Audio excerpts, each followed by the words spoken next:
안녕하세요. 오늘 저희가 아주 깊이 파고들어 볼 주제는 바로 세계 최대 리튬 생산업체 중 하나인 앨버말입니다. 네, 안녕하세요. 최근에 월가의 주요 투자은행들이 이 앨버말의 투자 등급을 줄줄이 올리면서 시장의 관심이 정말 뜨거웠는데요. 맞아요. 베어드나 UBS 같은 곳에서 아주 긍정적인 보고서들이 나왔죠. 그래서 저희는 오늘 단순히 주가가 올랐구나 하는 사실을 넘어서 도대체 왜 이런 결정이 나왔는지 그 이면에 있는 아주 복합적인 요인들을 하나하나 파헤쳐보려고 합니다. 네, 거시결제의 큰 흐름부터 시작해서 앨버말이라는 기업이 가진 내부적인 힘, 그리고 투자자들의 심리가 어떻게 변했는지까지 이 모든 것들이 어떻게 연결되는지 살펴보는 시간이 될 것 같습니다. 맞습니다. 그 연결고리의 핵심을 파악하는 게 오늘의 목표입니다. 본격적인 이야기를 시작하기 전에 투자 판단의 최종 책임은 투자자 본인에게 있다는 점을 명확히 말씀드립니다. 저희는 단순 참고용 정보나 분석을 제공할 뿐 특정 종목이나 섹터에 대해 매수나 매도를 절대 추천하는 것이 아닙니다. 네, 그럼 시작해볼까요? 좋습니다. 그럼 가장 큰 그림부터 한번 보죠. 앨버말이라는 개별 기업에 대한 평가가 좋아졌다는 게 사실은 이게 그냥 한 회사만의 이야기가 아니라 훨씬 더 거대한 산업적 변화의 신호탄, 이렇게 봐도 될까요? 정확히 보셨어요. 그게 가장 중요한 포인트입니다. 이번 등급 상향의 가장 근본적인 배경은 바로 에너지 저장 시장의 구조적인 성장이 있건입니다. 에너지 저장 시장이요? 네, 이걸 이해하는 게 모든 분석의 진짜 출발점이라고 할 수 있습니다. 에너지 저장 시장이라고 하시면 솔직히 저는 아직도 그냥 전기차나 아니면 가끔 보이는 가정용 태양광 패널에 붙어있는 그런 배터리 정도만 떠오르거든요. 그렇죠. 대부분 그렇게 생각하시죠? 근데 이게 그렇게 거대한 변화의 시작점이라는 말씀이시죠? 맞아요. 바로 그 전기차, EV라고 하죠. 그리고 에너지 저장 시스템, ESS. 이 두 가지의 폭발적인 성장이 리튬 수요를 이끌어가는 가장 강력한, 거의 쌍두마차라고 할 수 있는 힘입니다. 쌍두마차. 네. 그리고 여기서 정말 중요한 건 말씀하신 것처럼 단순히 개인용 전기차 판매량이 늘어나는 그 차원을 넘어서 봐야 한다는 거예요. 차원을 넘어서요? 네. 요즘 신재생 에너지 이야기 많이 하잖아요. 태양광, 풍력. 그럼요. 미래 에너지의 핵심이죠. 근데 이 신재생 에너지의 가장 큰 약점이 뭔지 아세요?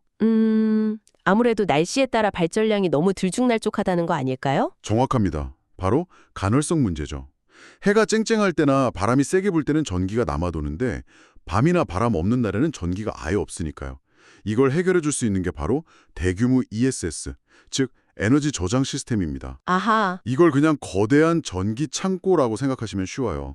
날씨 좋을 때 태양광이나 풍력으로 만들어둔 전기를 이 거대한 전기 창고에 차곡차곡 저장해뒀다가 밤이나 바람 안 부는 날에 꺼내 쓰는 거죠. 와, 국가 단위의 거대한 보조 배터리 혹은 전기댐 같은 거네요? 맞아요. 아주 좋은 비유입니다. 개인의 소비를 넘어서는 국가적인 인프라 영역으로 들어가는 거예요. 그렇군요. 그럼 전기차 시장도 커지고 이런 국가 단위의 거대 배터리 창고도 계속 필요해지니까 그 배터리의 핵심 원자재인 리튬 수요는 정말 어마어마해지겠네요. 그렇죠. 이 두 시장의 성장은 앨버말 같은 리튬 기업의 장기적인 수요를 구조적으로 그리고 아주 강력하게 끌어올리는 가장 중요한, 가장 근본적인 요인이라고 할 수 있습니다. 알겠습니다. 수요가 폭발적으로 늘어난다는 건 이제 확실히 이해가 됐어요. 그리고 이 강력한 수요 전망과 맞물려서 또 하나의 아주 중요한 예측이 힘을 얻고 있습니다. 어떤 예측이죠? 바로 2026년경부터 리튬 공급이 수요를 따라가지 못하는 이른바 공급 부족 상태가 될 거라는 전망입니다. 잠깐만요. 공급 부족이요? 아니 얼마 전까지만 해도 리튬 가격이 너무 떨어져서 관련 기업들 다들 힘들다고 아우성이었잖아요. 맞아요. 뭐 하얀 석유의 배신이다 이런 기사도 본 것 같은데 근데 갑자기 공급 부족을 이야기하는 건 좀 의외인데요? 그게 바로 사이클 선언의 묘미죠. 모두가 힘들다고 비명을 지를 때 사실은 반전의 씨앗이 조용히 자라고 있거든요. 반전의 씨앗이요? 네.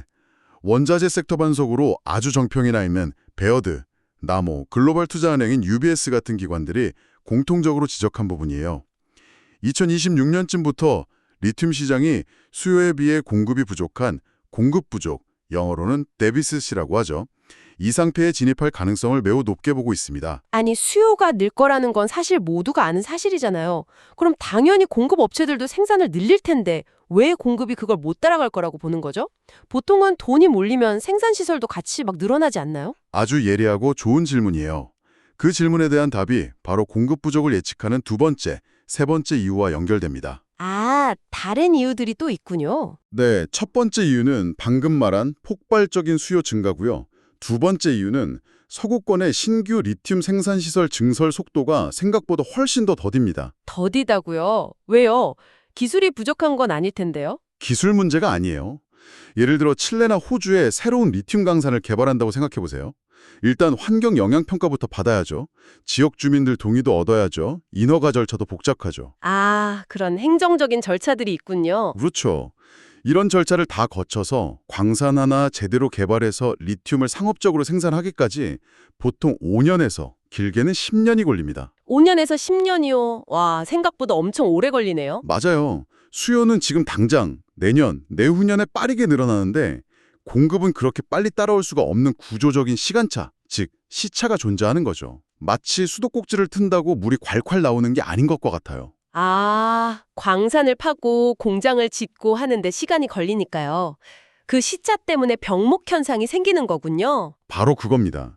그리고 마지막 세 번째 이유가 어떻게 보면 가장 결정적인데요. 네. 지난 몇 년간 리튬 가격이 급락하면서 신규 광산이나 설비에 대한 투자가 엄청나게 위축됐어요. 아, 가격이 떨어지니까요. 그렇죠. 기업들이 당장 돈을 벌지 못하는데 누가 선뜻 수조 원을 들여서 5년, 10년 뒤를 보고 새로운 광산에 투자하겠어요? 기존에 계획했던 프로젝트들도 다들 축소하거나 연기하는 분위기였죠. 하긴 당장 적자인데 미래에 투자하긴 어렵겠네요. 결국 이 세 가지 요인이 맞물리는 겁니다. 첫째, 수요는 EV와 ESS 때문에 폭발적으로 늘어난다. 둘째, 신규 공급은 인허가 문제 등으로 더디다. 셋째, 기존 투자마저 지난 몇 년간 위축됐다.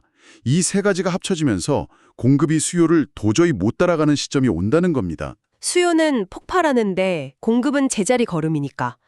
와, 그러면 당연히 가격이 오를 수밖에 없겠네요. 바로 그겁니다. 경제학의 가장 기본 원리죠. 공급 부족은 곧 가격 상승 압력으로 작용합니다. 그렇군요.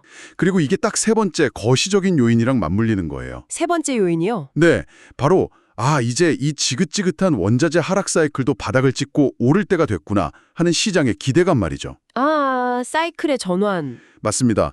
리튬 가격은 2022년 말에 정말 역사적인 고점을 찍고 2023년과 2024년에 걸쳐서 정말 크게 하락했습니다.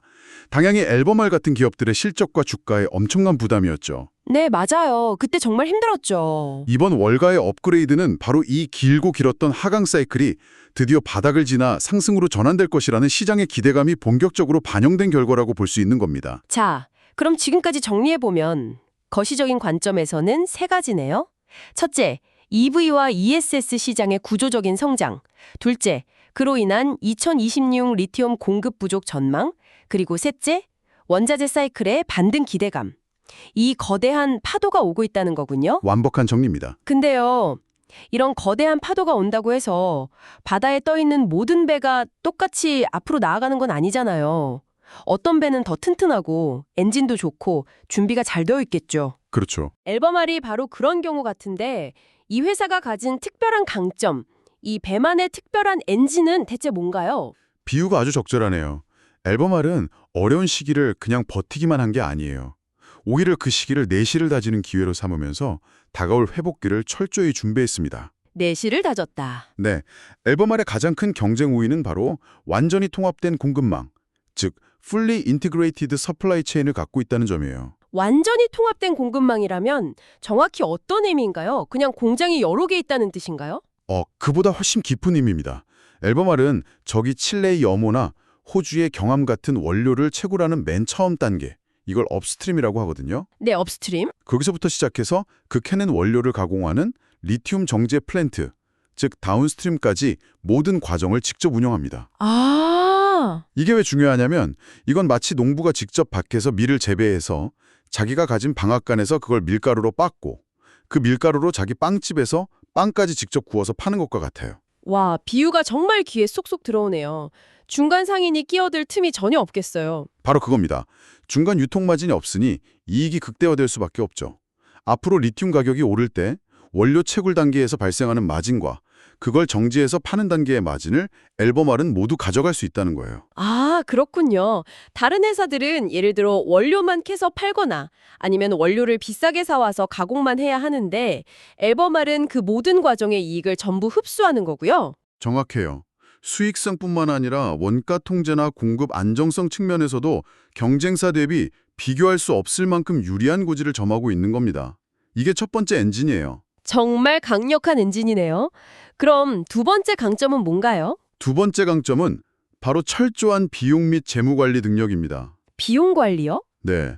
시장이 어려울 때 앨범알은 무려 4억 달러 규모의 비용 및 생산성 개선 목표를 100% 달성하면서 허리띠를 졸라맸습니다. 4억 달러면 우리 돈으로 거의 5천억 원이 넘는 엄청난 돈인데요. 근데 잠깐만요. 4억 달러나 비용을 줄였다는 건 반대로 말하면 그동안 좀 방만하게 경영했다는 뜻으로도 들리는데요. 아하, 그럴 수 있죠. 아니면 꼭 필요한 미래 투자까지 줄여가면서 단기적인 재무 성과만 좋게 포장한 건 아닐까요? 충분히 가질 수 있는 합리적인 의심이에요. 아주 좋은 지적입니다. 하지만 그 내용을 자세히 들여다보면 그게 아니라는 걸 알 수 있어요. 어떤 점에서요? 특히 주목할 부분은 2025년 자본 지출, 즉 캐펙스라고 부르는 설비 투자를 2024년 대비 65%나 대폭 삭감하는 등 매우 보수적으로 현금을 관리했다는 점입니다. 설비 투자를 65%나 줄였다고요? 그게 좋은 건가요? 투자를 줄이면 성장성이 둔화되는 거 아닌가요? 그게 바로 불황기 경영의 핵심이죠. 이건 불황기에 무리하게 이것저것 사업을 확장하지 않고 가장 중요한 핵심 프로젝트에만 집중해서 현금을 아꼈다는 의미예요. 쓸데없는 곳에 돈 나가는 걸 막고 체력을 비축한 거죠. 아, 선택과 집중을 한 거군요. 2분기 영업현금 흐름이 57%나 증가하는 등 재무 건전성을 크게 강화했습니다. 위기를 체질 개선의 기회로 삼은 거예요. 이렇게 혹독한 시기에 다져놓은 단단한 체력은 향후 시장이 회복될 때 다른 기업들보다 훨씬 더 큰 이익을 낼 수 있는 아주 튼튼한 기반이 됩니다. 위기 상황에 맞는 아주 스마트한 생존 전략을 폈군요. 허리띠를 졸라맨 게 아니라 근육을 키운 거네요. 그렇죠. 그리고 마지막 세 번째 강점은 사업 포트폴리오의 안정성입니다. 포트폴리오의 안정성이요? 네. 앨범알은 사실 리튬 사업만 하는 회사가 아니에요. 브롬과 촉매 사업부도 가지고 있습니다. 브롬이랑 촉매요? 그건 좀 생소한데요? 네, 브롬은 주로 난연제나 소독제에 쓰이고 촉매는 석유화학 공정에서 필수적인 물질이에요. 중요한 건 이 사업들은 리튬처럼 가격 변동성이 크지 않고 꾸준히 현금을 창출해준다는 겁니다. 아하. 그래서 리튬 시장이 극심한 침체기일 때 이들 사업부가 꾸준히 돈을 벌어다 주면서 회사가 흔들리지 않게 잡아주는 완충장치 역할을 훌륭하게 수행했습니다. 한쪽 바퀴가 funk나도 다른 쪽 바퀴들로 버틸 수 있는 구조였군요. 맞아요. 그리고 최근에는 캐첸이나 유레캇 같은 일부 사업부의 지분 매각 계획을 발표했거든요. 이건 이제 비핵심 자산을 정리하고 회사의 모든 역량을 핵심인 리튬 사업에 더욱 집중하겠다는 매우 명확한 전략적 선택으로 해석됩니다. 와, 정말 빈틈없이 준비를 했네요. 네, 거시적인 파도를 탈 준비를 완벽하게 마친 셈이죠. 알겠습니다. 거시적인 환경도 좋아지고 있고 앨범알이라는 기업 내부의 펀더멘털도 이렇게 탄탄하다는 건 잘 알겠습니다.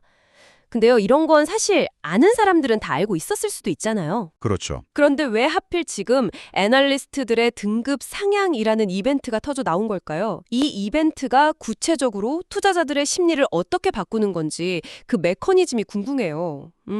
좋아질 것 같다는 막연한 기대감을 어떻게 이건 무조건 좋아진다라는 확신으로 바꾸는지만 궁금합니다. 등급 상향은 시장에 막연하게 퍼져 있던 긍정적인 기대감에 공신력 있는 기관이 확신이라는 보장을 쾅 찍어주는 역할을 합니다. 도장을 찍어준다? 네, 사실 베어드 같은 기관이 등급을 올리기 한 달 전부터 앨범알 주가는 이미 꽤 많이 오르고 있었어요. 아, 정말요? 네, 시장에 소위 똑똑한 돈을 가진 투자자들은 이미 리튬 시장의 긍정적 변화를 감지하고 조용히 움직이고 있었던 거죠. 아, 이미 선반영이 되고 있었다는 거군요. 맞습니다. 바로 그때 나온 애널리스트의 매수 추천은 이러한 시장의 긍정적인 심리를 공식적으로 인정해주면서 정말 오를까? 지금 들어가도 될까? 하고 망설이던 다른 투자자들까지 시장으로 끌어들이는 기폭제가 되는 겁니다. 아, 그게 모멘텀이군요. 그렇죠. 모멘텀을 처음 형성하기도 하고 또 이미 형성된 모멘텀을 더욱 강화하는 효과가 있는 거죠. 거봐, 내 생각이 맞았어 라는 확신을 시장 전체에 심어주는 거예요. 그렇군요. 그리고 이번에는 그냥 등급만 올린 게 아니라 목표 주가도 엄청나게 올렸다고 들었어요. 맞아요. 그게 정말 중요해요. 이번 업그레이드에서 가장 주목할 부분이 바로 그겁니다. 얼마나 올렸는데요? 예를 들어 베어드는 기존의 81달러에서 113달러로 올렸고요. UBS는 더 파격적이었어요. 107달러에서 무려 185달러로 상향 조정했습니다. 185달러요. 와, 거의 2배 가까이 올린 건데요. 이건 그냥 단순히 다음 분기 실적이 좀 좋아질 것 같다. 이 정도 수준의 예측은 절대 아닌 것 같은데요. 바로 그 점이 핵심입니다. 만약 단기적인 실적 계산만 봤다면 목표 주가를 10%, 20% 정도 소폭 조정했겠죠. 그렇죠. 이렇게 대폭 상향했다는 것은 앞서 우리가 길게 이야기했던 그 리튬 시장의 구조적인 성장을 바탕으로 앨범알리라는 기업의 장기적인 내재 가치 자체를 근본적으로 재평가했다는 의미입니다. 아, 회사의 체급 자체가 달라졌다고 본 거군요. 맞습니다. 이 회사는 이제 예전의 그 회사가 아니다라고 선언한 거죠. 이건 투자자들의 신뢰가 완전히 회복되었다는 아주 강력한 신호로 해석할 수 있습니다. 알겠습니다. 그런데 이게 듣다 보니까 너무 좋은 이야기만 하는 것 같아서요. 모든 투자에는 동전의 양면처럼 위험과 기회가 공존할 텐데 앨범알의 경우는 어떤가요? 우리가 반드시 생각하고 넘어가야 할 리스크는 없나요? 당연히 있죠. 균형 잡힌 시각이 무엇보다 중요합니다. 어떤 것들이 있을까요? 가장 크고 직접적인 위험 요인은 역시 리튬 가격의 변동성 그 자체입니다. 아, 가격이요? 네. 만약에 리튬 가격 회복이 시장의 예상보다 더디게 진행되거나 혹은 중국의 신규 공급 물량이 예상보다 훨씬 빨리 시장에 풀리게 되면 아까 말했던 2026년 공급 부족 전망이 2027년, 2028년으로 더 늦춰질 수도 있어요. 아, 중국 변수가 있군요. 그럼요. 무시할 수 없죠. 그리고 수요 측면의 리스크도 당연히 있습니다. 수요 측면이라면 역시 전기차 판매량이겠죠? 맞습니다. 요즘 전 세계적으로 금리가 워낙 높아서 비싼 전기차를 선뜻 사기가 부담스럽잖아요. 네, 맞아요. 할부 이자 생각하면 망설여지죠. 네. 이런 고금리나 혹시 모를 전기 침체로 인해서 글로벌 전기차 판매량이 예상보다 꺾이게 되면 이건 앨범알의 핵심 사업에 직접적인 타격이 될 수밖에 없습니다. 그렇겠네요. 그리고 조금 더 장기적인 관점에서 본다면 기술 변화의 위협도 항상 염두에 둬야 해요. 기술 변화라면 예를 들어 어떤 거죠? 지금은 리튬이온 배터리가 대세지만 이걸 대체할 수 있는 나트륨이온 배터리라든가 전고체 배터리 같은 차세대 기술들이 계속 개발되고 있거든요. 아, 맞아요. 그런 뉴스 본 적 있어요. 만약 이런 신기술의 상용화가 예상보다 훨씬 빨라진다면 아주 장기적인 관점에서는 리튬 수요에 대한 불확실성이 커질 수도 있습니다. 그렇군요.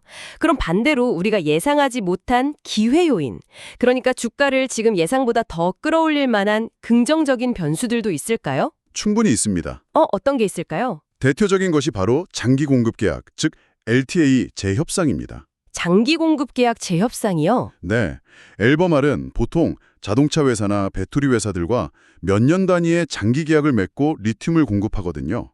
근데 그 계약 가격은 보통 리튬 가격이 낮을 때 정해졌을 가능성이 높죠. 아, 그런데 앞으로 리튬 가격이 본격적으로 반등하면 이 계약 가격을 현재 시장 가격에 맞춰서 더 유리하게 재협상하면서 수익성을 어마어마하게 극대화할 수 있는 기회가 열리는 겁니다. 와, 그건 정말 큰 기회 요인이 되겠네요. 그렇죠. 또 다른 중요한 기회는 바로 정부 정책의 수혜예요. 정부 정책이라면 미국의 IRA 법안 같은 건가요? 정확합니다. 미국의 인플레이션 감축법 IRA처럼 자국 내에서 배터리 공급망을 강화하려는 서구권 정부들의 정책은요. 마치 미국에 기반을 둔 앨범알 같은 기업을 위해서 고속도로에 전용 차선을 깔아주는 것과 같은 효과를 냅니다. 와, 전용 차선이라니? 중국 기업들을 견제하면서 자국 기업에 보조금을 몰아주니까요. 이건 앨범알에게 전략적으로 매우 유리한 환경이 만들어지는 거죠. 정말 그렇네요. 위험과 기회가 아주 명확하게 보이는 것 같습니다. 맞습니다. 이 둘 사이의 균형을 잘 보는 게 중요하죠. 그럼 최종적으로 오늘 나눈 이 긴 이야기를 종합해서 이번 앨범알 업그레이드 사태의 핵심을 딱 한 문장으로 요약한다면 어떻게 정리할 수 있을까요? 리튬 시장의 극적인 사이클 반전 가능성과 어려운 시기에 내실을 다진 기업의 준비성이 만나면서 팔아야 할 주식에서 미래 에너지 전환의 핵심 수혜주로 시장의 인식이 전환된 사건. 와, 이렇게 평가할 수 있겠습니다. 정말 명쾌한 정리네요. 팔아야 할 주식에서 미래 에너지 전환의 핵심 수혜주로의 인식 전환이라. 그 한 문장에 오늘 나눈 모든 이야기가 다 담겨 있는 것 같습니다. 네, 그렇게 봐주시면 좋겠네요. 오늘 우리는 리튬의 수요와 공급, 그리고 앨범알이라는 한 기업의 전략에 대해 정말 깊이 파고들어 봤습니다. 그럼 여기서 한 걸음만 더 나아가서 저희가 청취자분들께 이런 질문을 한번 던져볼 수 있겠네요. 네, 아주 좋습니다. 어떤 질문일까요? 리튬이온 배터리 기술은 지금 이 순간에도 계속해서 진화하고 있습니다. 그렇죠. 그렇다면 과연 10년, 20년 뒤 미래의 배터리에도 리튬이 지금처럼 대체 불가능한 아주 핵심적인 역할을 계속할 수 있을까요? 이 질문에 대한 답을 각자 한번 생각해 보시는 것도 앞으로 이 산업과 시장을 보는 데 있어서 아주 흥미로운 관전 포인트가 될 겁니다. 다시 한번 말씀드리지만 투자 판단의 최종 책임은 투자자 본인에게 있다는 점을 명확히 말씀드립니다. 저희는 단순 참고용 정보나 분석을 제공할 뿐 특정 종목이나 섹터에 대해 매수나 매도를 절대 추천하는 것이 아닙니다. 항상 여러분의 성공 투자를 기원합니다. 내용이 좋으셨다면 구독, 좋아요 부탁드립니다.